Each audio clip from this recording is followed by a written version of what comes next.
Today's conversation is about adult ADHD. And my friends, you're looking at it. Yeah, that's me.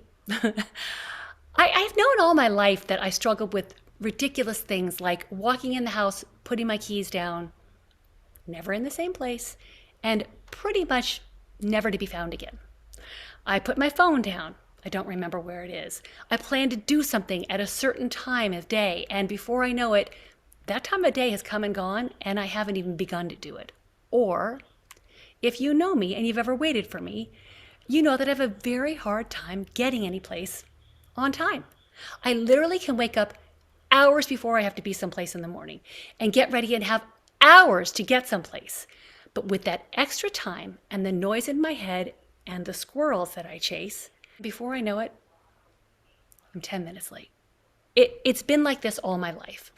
Well, and I think it's been exacerbated by the pandemic from being home and not having so much to do and not having a schedule. And while being home and having nothing to do, I came across a woman named Daniela Marinova. Daniela's a coach who specializes in helping people manage the symptoms of ADHD. She's taught me ways to stop beating myself up and to laugh at myself a little bit more. So if you see yourself in me when I talk about these things, I think you'll really enjoy listening to Daniela. And if you just want to laugh at me, well then have at it, because there's a whole lot of stuff in this that you'll laugh at me for. But the best thing about it is, since talking to her, I beat myself up a little less. And if I can help you give yourself a break, then I'm all for sharing it. You deserve it. The Nikki Alpert podcast is brought to you by the Empowered Cookie.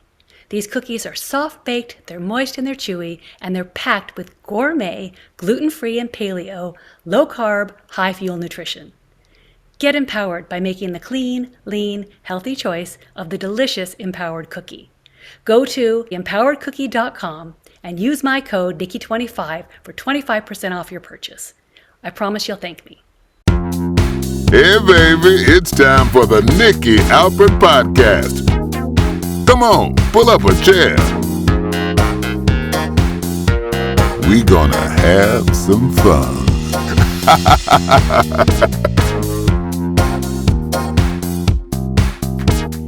Hi everybody, and welcome back to the Nikki Alpert Podcast.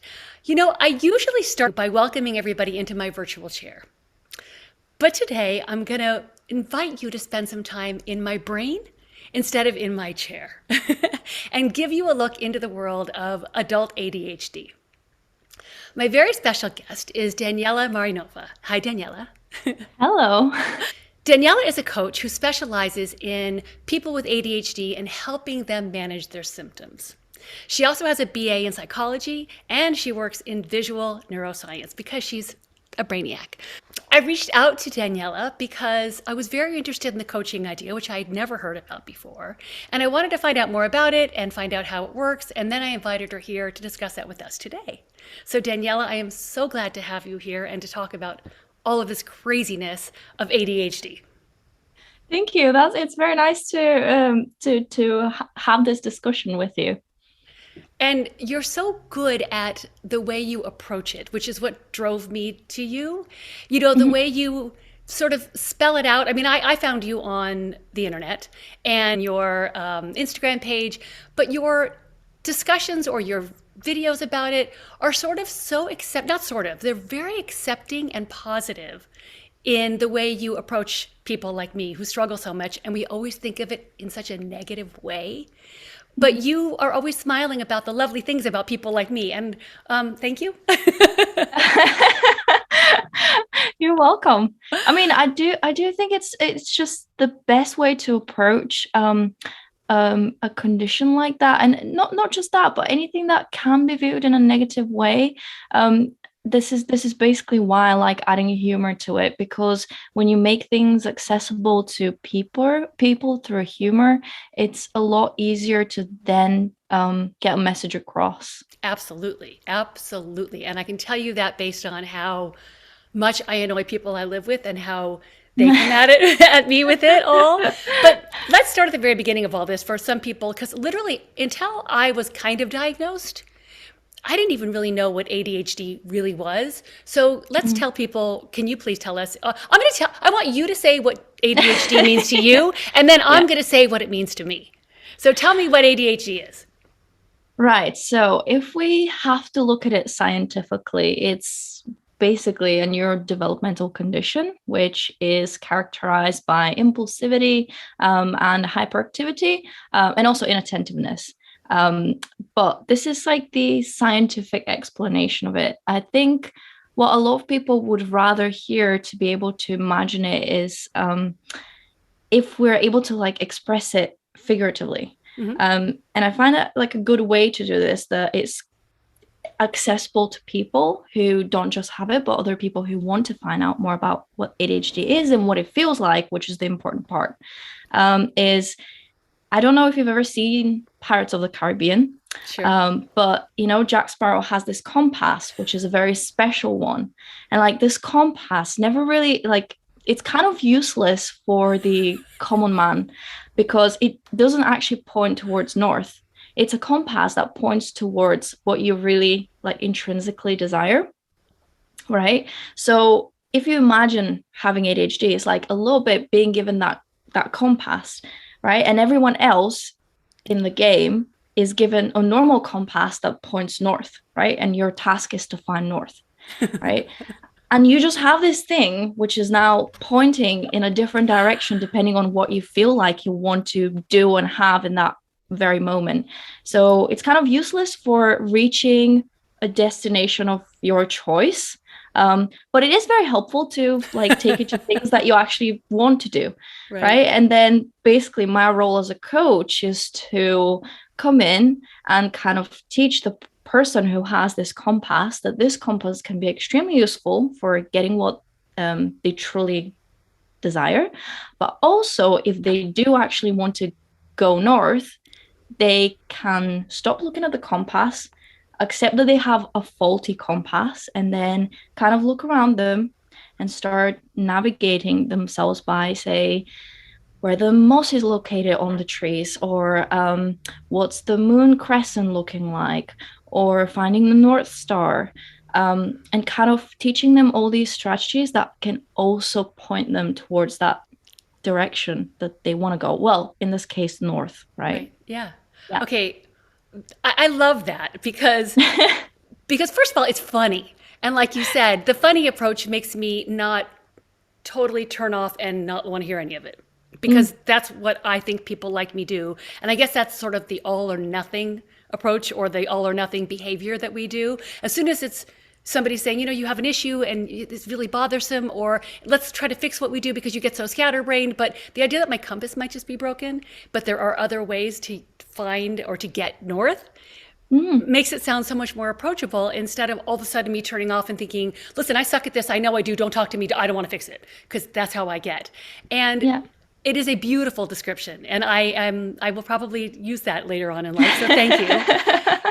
It's funny because when I tell people what it's like my brain is broken.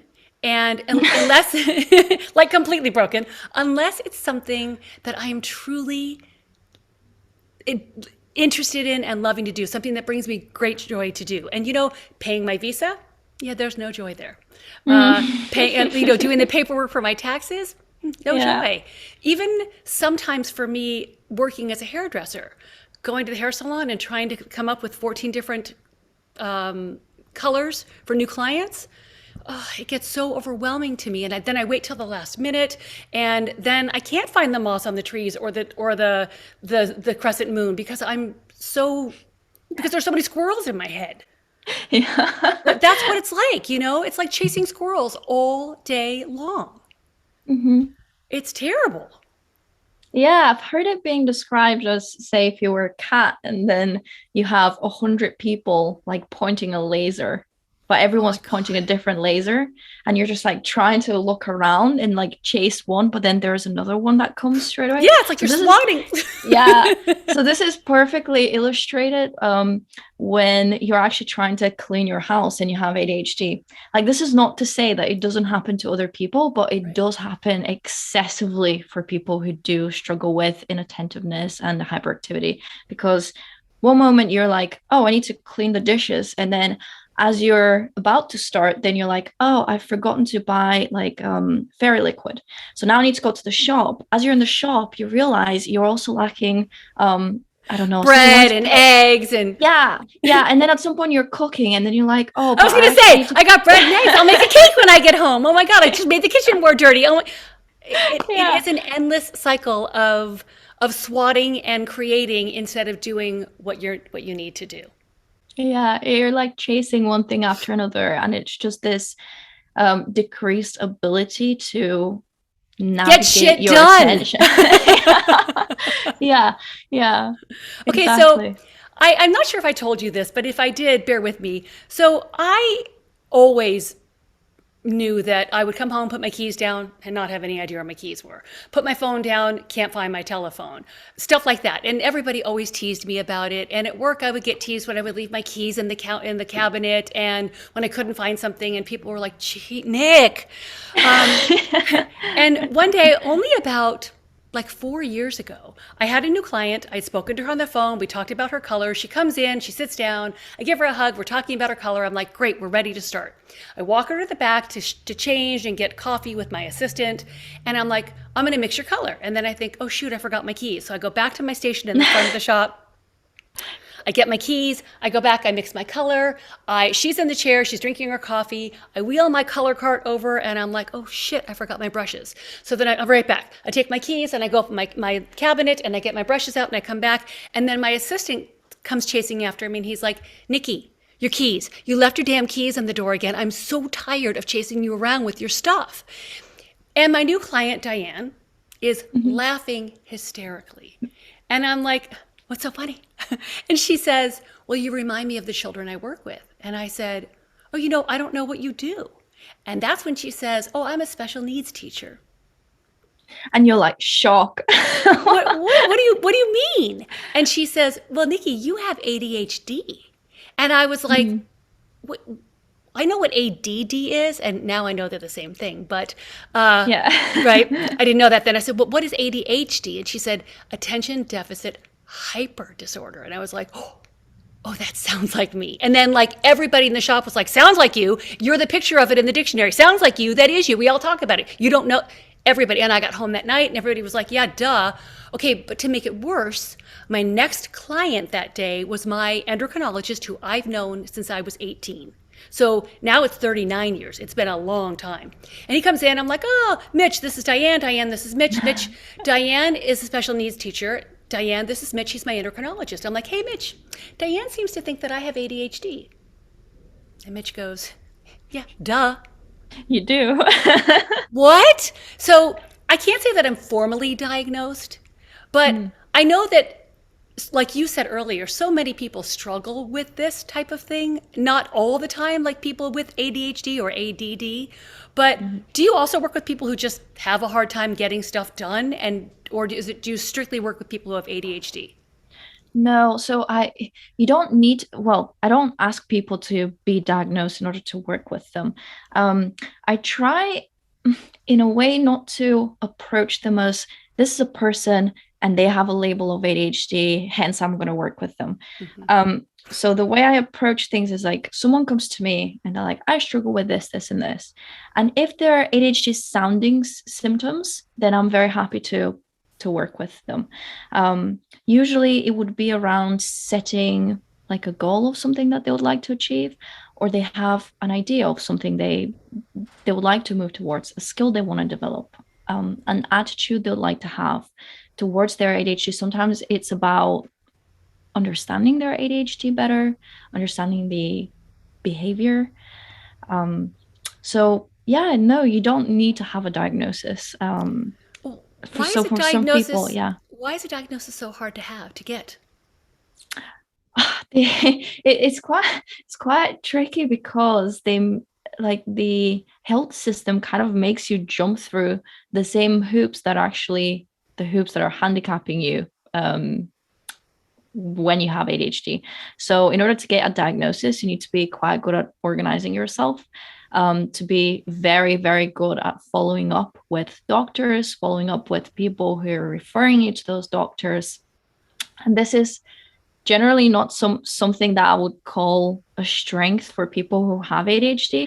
It seems to be a little bit quicker when you're a child, because your school is Pushing able to for it. refer. Yeah, exactly. And usually they can have specialists in the school as well. But when you're an adult, it's kind of frowned upon getting a diagnosis. And like a lot of doctors would say, you're an adult, you're functioning already.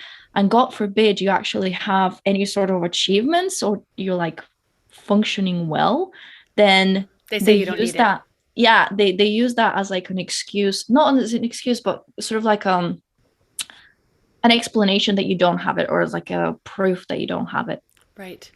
It's funny, Yeah. when I asked Mitch why he didn't ever mention it to me, he said, because you're fully functional. And I Yeah. think I was. And I will tell you that for me, and I would guess that this is true, and you'll know better than I do because you speak to more people like me, that when people who struggle with these things have a, oh my God, this is part of it, right? The word I can't come up with. When we have a oh my God, what's the word I'm looking for? Like when you do things every day, a routine. A routine. Thank you. Yeah. Sounds like when you have a routine. Like I had children. I had to take them to school in the morning, and then the days I didn't work, I was at the gym right after. And the days I did work, I would take them in the morning to school. I would come home. I would get ready for work. I would drive to work. I had my appointments every hour, and I had a receptionist who kept me on time and would remind me. So Yeah. I was much more productive when I had an actual routine to follow. And then COVID hit and I stopped working. And it exacerbated? Is that the word? Yeah. You can The use that symptoms. word. Yeah, thank you. Yeah, I think so. Well, it's funny because there's the word exacerbated, which means makes it worse, right? And then there's the word that sounds like it that means it bugs everybody else around you, which is I can't remember that one either. But anyway, it is in full blown function That's today. My getting ADHD. off topic now. Yeah. I'm so good at that. Okay, so I asked him why he didn't say it. And he said because you've done so well, you function pretty well. Well, now I haven't been, and that's why all of a sudden I'm so interested in all of this. And it's funny that you say how in school that the teachers and the system get involved, and that's because of the disruption of the hyperactivity, right? Yeah. And people like me tend to grow out of that, or actually people tend to grow out of that. Is that true? To an extent, I'm sure I've read studies where they do say that hyperactivity can decrease as you get older. That doesn't mean, the bad thing is that there's other studies that show that when you're asking a person with ADHD to do a task that increases in difficulty over time, they're actually struggling more and more as the difficulty of the task increases. And like, what's growing up? Growing up is like being more independent, having less people around you to tell you what to do, when to do it, how to do it, who to do it with. So Being it's kind of responsible. like, exactly, right? So you have to take responsibility for yourself. And this is why you see people usually get diagnosed when there's a big transition in their life. So for example, it would be from high school going to college, or from college going to working life. Or from working, going to COVID and being home every day. Or that, yeah, exactly. And I think that is when the difficulty happens, and when this inability to be self-driven and like self-monitor your daily activity and regulate the tasks that you're doing, is when that shows up most, right? It can be tricky for anyone to do these adjustments, but I'm just saying that it can be extra hard for those who struggle with hyperactivity and inattentiveness. But yes, the reason why a lot of people also believe in this myth that ADHD is a little boys thing is because we often associate hyperactivity with disruptive behavior in little children, especially boys, right? And that's why they do tend to get diagnosed a lot when they're young. And a lot of girls get missed out, so women get diagnosed later than men do. And also I guess, sad thing is that a lot of the hyperactivity is actually internalized. So you can seem like completely fine and concentrated, but in your head, everything is just... Yeah, exactly. It's like 10 different radio channels at the same time, and you don't have the remote control, or whatever control you need for a radio station. But like someone else is just tuning the different frequencies, not you. And that's the other thing, that you would be daydreaming, but because you sort of seem like you're not disruptive, no one's really addressing what's going on inside you. And the fact that you're, say, falling behind with grades, they start saying, oh, she is nice, but and like she just needs to try harder, or she needs to pay more attention in school, or she's just a little bit lazy, you know. So these are like very classic lines that a lot of ADHDers are used to hearing when they're young, which is why they also develop this belief of themselves that they're lazy and just unable to do things, which is not true. It's literally back to the analogy that I introduced in the beginning. It's like telling you that your compass is broken, like your brain is broken, and not telling you that you just don't need this to navigate. There's many other ways that you can actually be a lot more suited to navigate with. Yeah. So several words that you said, I have written down on my notes for you as triggers: lazy, unable to follow through, and there was a third, but I forgot it. Forgetful, I guess. Yeah, that too. But like, I am not lazy. I am not lazy. And the truth is, I'm also not deficit in attention. I have so much attention going in so many different directions. I'm not lazy. I want to clean the kitchen. I got to work out. I want to make my notes for my podcast. I want to think about working again. I want to think about what's for dinner. I check on everybody in the house. I make sure my dog is fed. I make sure my dog is walked. I'm not lazy. But I know that some people think, oh, she sits around all day. Not even just people. I think that my family thinks that when I say that I'm going to get up in the morning and work out, and then it's 4:00 and I haven't worked out yet, and they're like, what are you doing? Why can't you just do what you say you're going to do? You never follow through. Well, I do follow through. It's just sometimes at 11 o'clock at night instead of at 8 in the morning. And also, I just had a conversation with my husband recently about something very important to me. And if this were a coaching session and it were private, I would tell you what it was, but it's not, so I won't. And he said to me, you know, Nikki, you're so full of great ideas. And every time you bring one to me, I get so excited. But then there's a big part of me that puts the brakes on because I know you're not going to follow through. And if you're not going to follow through, I don't want to jump on board. And I'm always, and to me, that sounds like because you're lazy and you can't get stuff done. And I shut down immediately. And I have been able to at a different time since that last conversation, and it's happened a lot. Go back to him and say, you know, when you said this, it's not that I don't want to follow through. It's that I come to the fork in the road and I go the wrong way a lot of the time. And I tell myself from the night before, I'm going to wake up in the morning and I'm going to get to that fork and I'm going to go left. I am not going to go right again. And then I get to that fork and I turn right. It's so aggravating for the people who I live with, which is another thing. Like, let's say I came to you and I said, I'm really struggling on my own, but being at home and driving everybody crazy. What would you do if that is one of my biggest problems? If I came to you and said, let's start with this because my home life is making it difficult for me to even deal with my own stuff. What would you say? Or what do I do now? A lot of people kind of arrive with this attitude towards ADHD. They kind of reach out for coaching or therapy when things get very, very difficult. Right? It's quite rarely done to like prevent these things from rising to the surface so much. And when they come to a coaching session, they kind of expect that there's like one answer and there's one thing that they're going to be able to do tomorrow or the day after.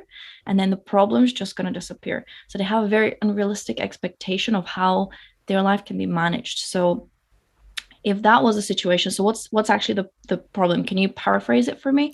Yeah, I not only drive myself crazy with not getting stuff done when I want to get it done, because I live with people who need me to do certain things at certain times also, I drive everybody that I live with crazy. And then that aggravates my ADHD because it makes me put the brakes on, stop everything. And I have a very all or nothing approach to everything. And so when I piss other people off and I'm already pissed off, I shut down and I just can't get anything done. It's even harder for me. So what would you like to change in that situation? How would you rather have the situation happen for you? Well, I'd like them, which I can't control, to be more understanding. Ultimately, I understand that if I found a way to not just talk about what I wanted to get done, but actually found a way to do at least some of it, it would be less aggravating for them too. So obviously, I could maybe start with just saying to them, maybe you could look at it like this instead of making me feel this way. And for me, I need some tools to help me navigate, like you said, without my compass.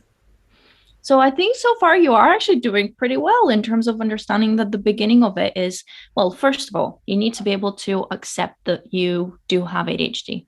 And there will be certain things that are harder for you than are for other people, right? It's about being able to communicate this with the partner and to also see their frustration. But also it's the role of the partner to understand that you're usually more frustrated with yourself than they're with you, for the fact that your executive functioning is poorer, right? So it's extra difficult for you to not just make yourself do the tasks, but to notice that they're even there, right? Because it's not right now, it's not in front of you, so it doesn't exist. Let's talk about the lack of executive function in people who struggle with this. Okay, so some examples of what executive functioning is. It's anything that requires like cognitive effort really to do.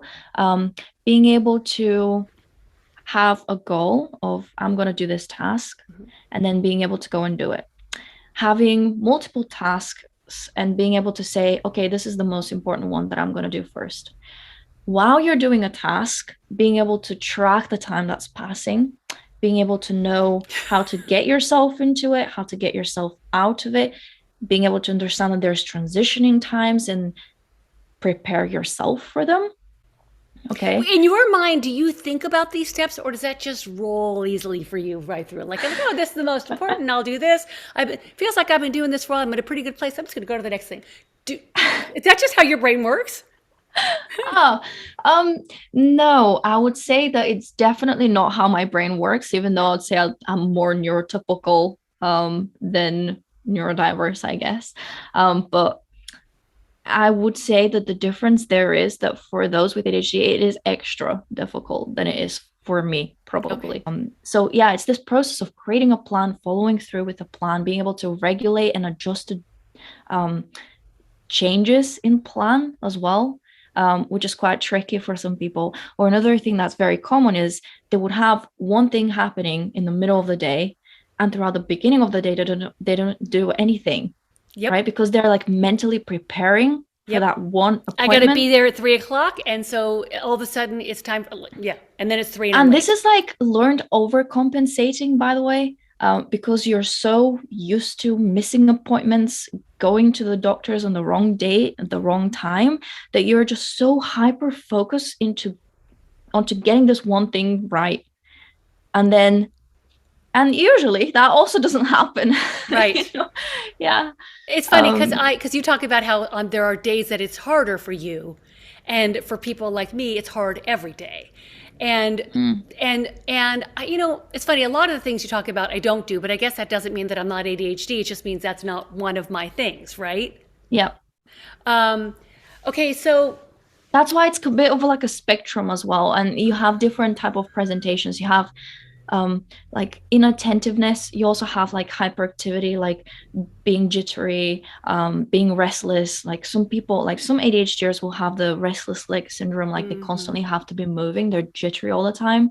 Right. And that's the only, like they would have things to like fiddle with in their hands in order to be able to concentrate. And other people who have ADHD don't have these symptoms, okay? But they still struggle to regulate their attention. Yeah. They still struggle with time blindness. And then there's ADHDers who also have, say, high anxiety. Like they're not going to struggle with time blindness as much because they're hyper focused on getting to places on time, never being late, because they're so obsessed about what other people are going to think about them if they're late. Mm-hmm. That's more like me. Yeah. And I mean, although I am late, but I always say to people, look, I'm going to be 5 to 10 minutes late. So if I say I'm going to be there at 12, don't get there at 10 to 12. Get there at like 5 after 12, 7 after 12, Yeah. and then you'll wait 2 or 3 minutes and you won't be mad at me, because no Yeah. matter what I do, I can't. I'll tell you I'll be there at 12 and I won't be. Even if I Yeah. leave 5 hours early, or if I wake up 20 hours early, if I start the day Yeah. before, then somehow before I leave to be on time, I find 400 other things because I'm chasing squirrels and I'm late. So, oh, that's very aggravating. So you also talked about things that trigger us. And I read a lot, or have been reading a lot in preparing for this, about emotional dysregulation. So Yeah. talk to me about why it's harder for us than it is for your neurotypical people. Oh, that is actually a very interesting question. So, structurally, when you look at the brain of younger individuals, there are differences in brain size in certain areas of the brain between kids who have ADHD and kids that haven't been diagnosed with ADHD, or, well, perhaps don't have ADHD. And you understand brain size because you look at them in your other job. Yeah, I do. Yeah. So like there's this area of the brain called the amygdala, and that's very important for being able to regulate your emotions. That's where you experience your emotions, so on and so forth. It's been shown that when kids who have ADHD, the amygdala is smaller, slightly smaller. We're not talking about massive differences here. These are like really small differences. Or also the brain in itself develops certain parts of it slower than other kids who don't have ADHD, or later. Okay. But the emotional regulation, I guess, I don't know. I'm trying to think maybe outside the actual structural differences. Maybe it's because very often ADHD is coupled with other conditions like anxiety, depression. These are things that make it extra difficult for you, like your brain chemistry might be messed up with. It just makes it very difficult to regulate. To balance it all. Exactly. And emotional regulation is not something that we get taught at school, right? So not just for people with ADHD, but in general, people are not fantastic at being able to understand their emotions and be in sync with them, being able to voice them out and have like good communication skills, knowing what's happening in their body, how that's related to their emotional state, and so on and so forth. And how it affects everybody else around them. Yeah. It's funny because every time I read about the emotional dysregulation, I thought, well, I don't have that. I'm generally always in a really good mood. However, the internal emotional valve, it's like in a cartoon where they just blow up sometimes. Like, when I'm driving to work and I punch into Waze and I'm like, what time do I have to leave? And then there's an accident. And then something blows in my head and I get so mad. Or it doesn't happen all the time, but there have been times where like I let people do things and I let people do things and I let people do things, and then I'm done. So I guess there is a bit of emotional dysregulation because, again, it's all or nothing. I'm either all in and I'm fine with it, or I'm not, and that's it. And so I have a better understanding of that now. So thank you, because I was like, yeah, that's not me, but I think it is. Again, I think it's actually important to mention here that like a hypothesis of why that might be happening is because everything is in such high speed in your mind. And you're wondering, okay, which one do I bring up first? I have to start from A to get to Z or Z, depending on where you live. And it's like there's so many letters in between, and they're kind of all jumbled, right? And you can't make the order because everything is just so quick in your brain. And a lot of ADHDers I've heard voice out they kind of think that everyone else is going on a very like much slower pace to them compared to them. So it's a little bit frustrating even to try and slow your pace down to accommodate someone else. And usually that's what you have to do as an ADHDer in this world, right? You have to regulate yourself to accommodate everybody else instead of other people trying to regulate themselves to accommodate. Yeah, exactly. Yeah. Are there a lot less of us than neurotypical people? I think The research shows something between like 13 to 20% in kids. I'm not sure if that decreases. I mean, I don't think you can outgrow it, but you can learn how to manage it. And I guess then you wouldn't get diagnosed if you're an adult. So I don't know, maybe for every 5 people, there would be one who has ADHD. And it's funny that women seem to get slighted on the diagnosis because I know Yeah. so many women. Now, granted, maybe that's because I'm a hairdresser and they sit in my chair and so they see my behavior and then it becomes, oh my God, I do that all the time. And it's funny because when I talk to women who have it, and I know a lot of them, we can sit there together and beat the crap out of ourselves together. While, of course, while like I had a conversation at lunch with a girlfriend of mine, and every time she said something, you know, I'm so stupid, I do that all the time. And then I would say to her, you're not stupid, it's ridiculous. But then I will say something and I just feel so dumb when it happens. And then she'll say to me, you're not dumb. You know, but to keep that state of mind of not degrading yourself about it is so difficult, even though you like, I mean, it's like anything. We're so much nicer to other people and better friends to other people than we are to ourselves.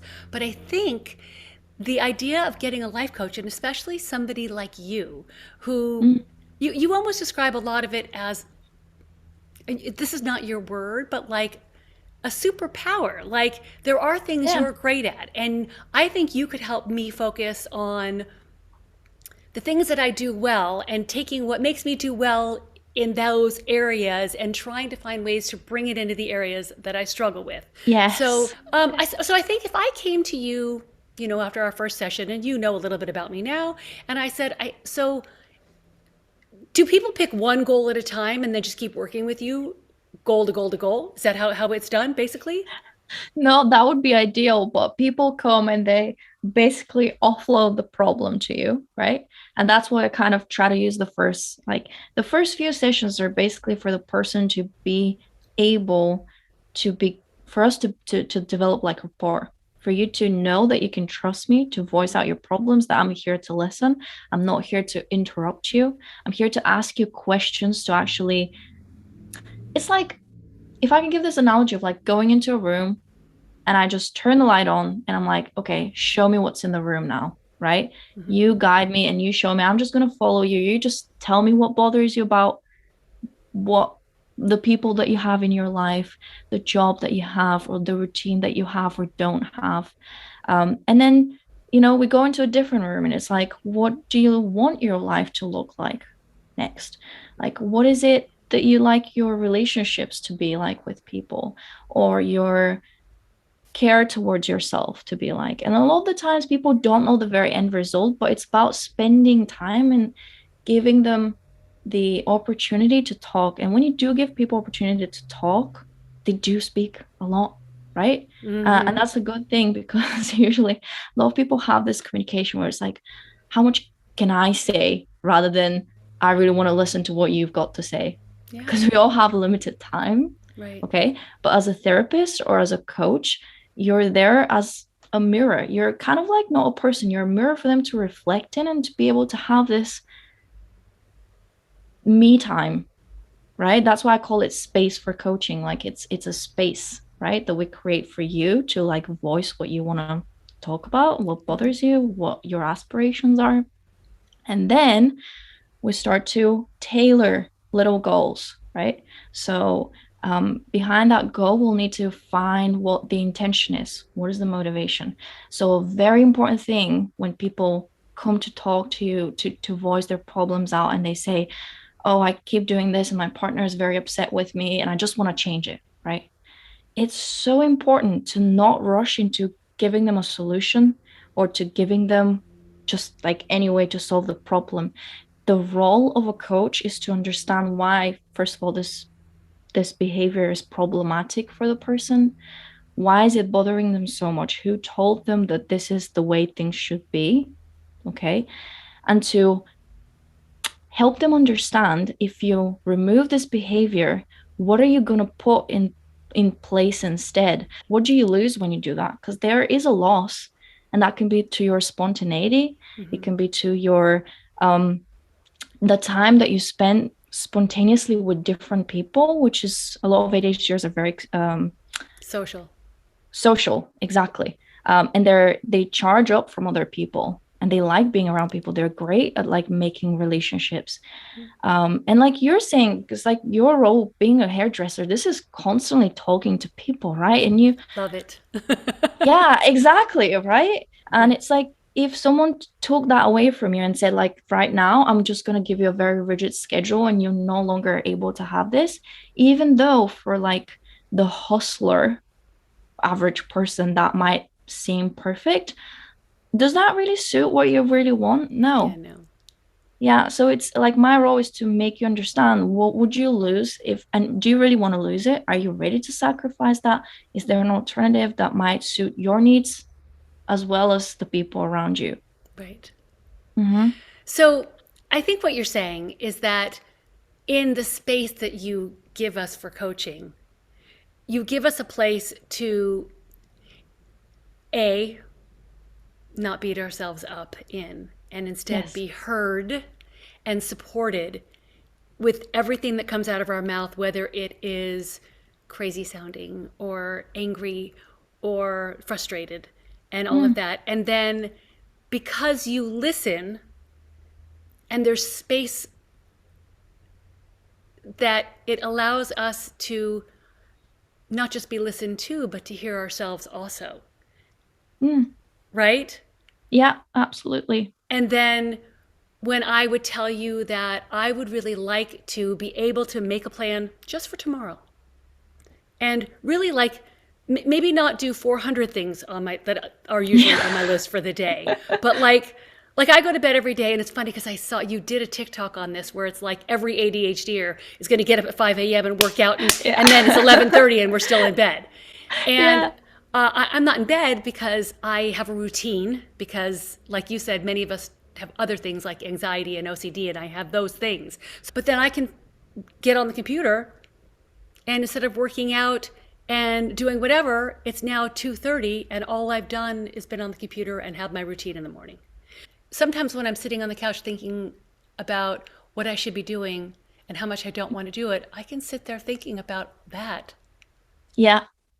Instead It's of getting distracted, I just sit there what thinking was about it. what was the name of this? It's like I think it's called analysis paralysis, where you basically you keep telling yourself, "Oh, I need to be doing this and I need to be doing this," and you're kind of listing it in your own mind, but you're just say sat on your phone and you're like, "Why am I not doing all this? Why can I literally not force myself to get out of bed or to get off the couch and then go and do these things?"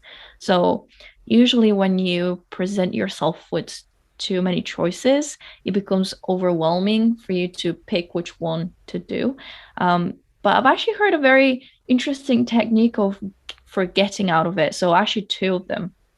So if you find yourself like scrolling mindlessly on social apps, or you're on your phone constantly opening, closing and opening apps as if something was is going to change in that 1 minute. Yeah, and you're finding yourself struggling to like go and do the other task that you've been putting off. So like the way the person who was listening to that explained that you should approach this is the reason you're struggling to go and do the other task is because you're not leaving yourself time that you're not doing anything in between the two tasks, right? So you're asking your brain from this hyper aroused state of like watching different videos on TikTok or on Instagram to move to something that demands your Full cognitive. attention. Yeah, exactly, exactly. So that's not a negotiation that sounds very fair. I mean, if I was doing business with that person, I'll be like, that deal doesn't really work for me, right? It doesn't sound like something that interests me. So instead, you're willing to you want to bring your brain from being super aroused to not being aroused, right? To then going into a different task, right? You're not jumping from one to the other. You're jumping from something to nothing to something again. And so what should we do in that nothing time when we're hyper? So you close your phone, right? You close your phone, you put it on the side, and then just stay, just kind of just stay. You stare in the blank space, and you can start daydreaming a little bit, right? Or So meditating. Yeah, or that, whichever you prefer, but usually because you would then decrease the arousedness of your brain, then your brain will start to want to do something else, right? So it's not that this will work all the time, Right. but you probably will increase your chances of going and doing the task. And then another thing is, the other technique is when you're like sat there, kind of just not willing to get off the couch or get out of bed, trying to think of the task into small chunks. So what does getting out of bed require? Okay, can I move my finger? Okay, I can move my finger. Can I wiggle my toes? Okay, I can wiggle my toes. And now we're getting more excited. Okay, what's the next thing? Okay, can I maybe move my leg off the couch? Okay, I can do that. And then now you're like, okay, I'll just move my other leg off the couch. So you're negotiating with yourself. And at some point, you're in this awkward position and you're just thinking, okay, I'm just going to push myself to get up, right? And then at some point, you're like, oh, screw this. I'm just going to get up. Okay.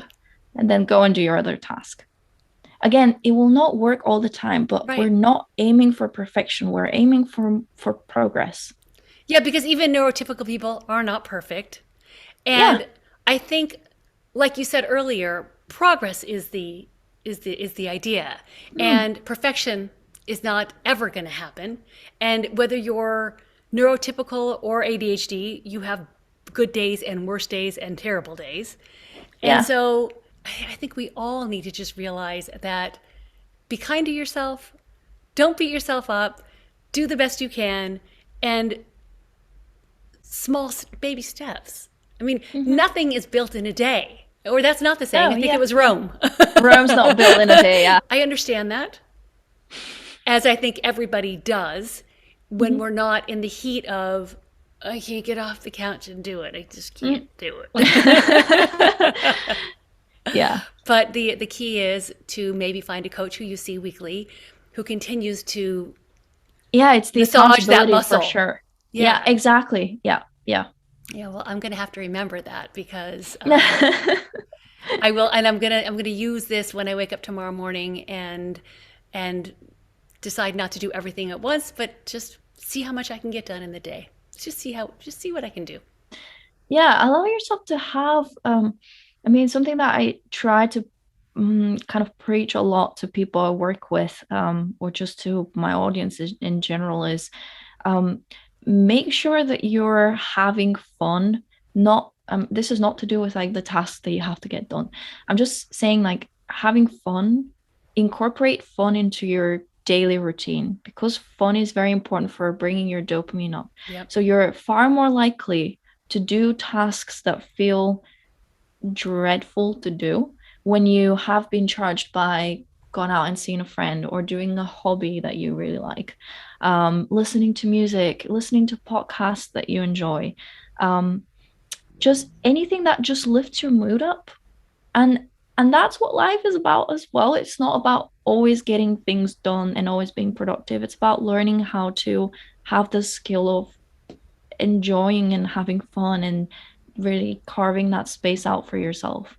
Yeah, to make yourself happy. Yeah. Whether you have ADHD or not. Is there anything that you want to say to people about what you offer? And obviously, I want you to tell people where they can reach you. And you work like this, right? So people don't have to be in the UK to work with. Most of the people I work with are either from the US or from Australia. Interesting. Yeah, I don't know why, but you know how Instagram does show you your audience? You get like the percentage that are my audience are from Canada and the US and Australia, more so than the UK. For some reason, I guess that's how the algorithm works. But my Instagram is called Space for Coaching _ ADHD, because it's for ADHD. I mean, it was named Space for Coaching, but I wanted people to know that it's about ADHD. Yeah. And then the way I work is I usually meet with people online.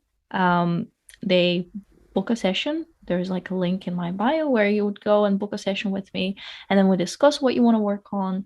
We decide how often you'd like to meet, how long we should meet for. But usually I recommend that we meet for a few times rather than just once, because, as I said, it's very difficult to create any lasting changes in 1 hour. I mean, that would kind of be insulting to someone, I think, if you arrive at a session, having struggled with something your whole life, and someone is able to just solve it for 1 hour. Yeah. That's a bit insulting to you. Yeah. Right. So it takes time for things to change. A lot of the times it doesn't need fixing. It's just Right. need you to Managing. have a change of attitude towards it. Yeah, and that's how people can watch my Instagram reels. I do post lots of reels. I try to do it, several times a week. I'm trying to now engage more people with stories as well, and like now getting my wall kind of painted.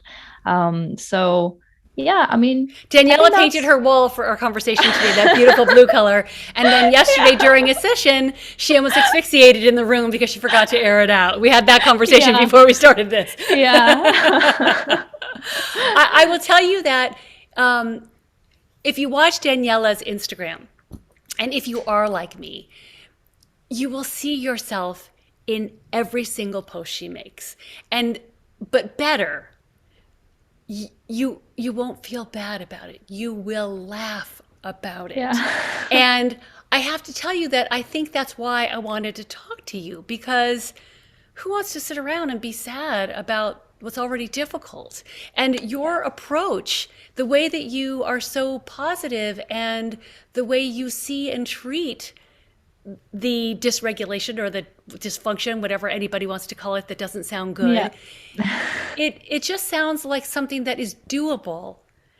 Even the things you suggest in there are things you walk away with. You're like, I could try that. I could totally try that. Where I would originally think that if somebody said to me, oh, you should get coaching, I would think, no, because they're going to tell me what's wrong with me and I'm going to shut down and I'm not going to be able to do anything. But when I saw your Instagrams, not only did I feel like I was more capable after watching, 10 minutes of all of them, because I didn't just watch them go do stuff. But I feel like that's the biggest compliment, when people just message you that they've been binging your content. Well, I think people like us do. And because you're so engaging and because you're encouraging us to see it as something that I didn't feel ashamed. Yeah. And I think a lot of the time, even when I'm talking to a friend who has it, we sit there in shame talking about our dirty little secret. And I have not felt that way with you. And watching your TikToks doesn't make me feel that way. And if we were not friends, I would beg you to be my coach tomorrow. And I know that you can't do that. No. I hope that there are more coaches like that, like you, out there. I don't know that there are, but I mean, I think what you're doing for people like me is a godsend, because just as much as I get from it on Instagram, which I am grateful for, and I thank you so much for that.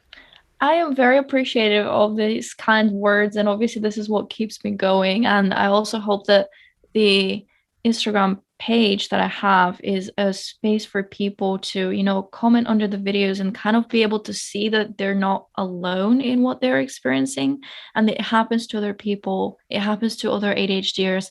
And they're also like, what I love seeing is when someone comments an issue that they have and other people start to reply and say, this is what I do, this is what works for me. Yeah.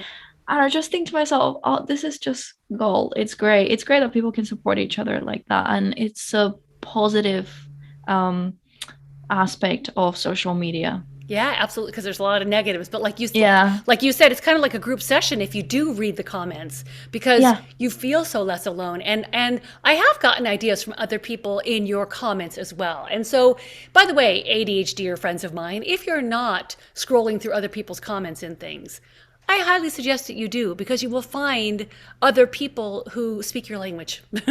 Exactly. That's a great way to put it. Yeah. Yeah. Oh, Daniela, I am so grateful. So, okay, again, Space for Coaching _ADHD is Daniela's Instagram. What's your email in case people want to email you? So it's info@spaceforcoaching.com. Okay, and I'll put all of this in my notes for the YouTube channel that we're put this on for my and everybody, in case you didn't listen, don't worry, because you could forget it like me, and I'll write it down for you. Daniela, this has been a delight, and I wish I could talk to you every day for an hour and just sort of get my shit together, but whatever. But I will continue. Don't we all? Yes, yeah, it would be so great just to have somebody lead you around by the nose all day. But instead, I will continue to watch your Instagrams and be inspired and drop you a note every now and again and say hi and check on you.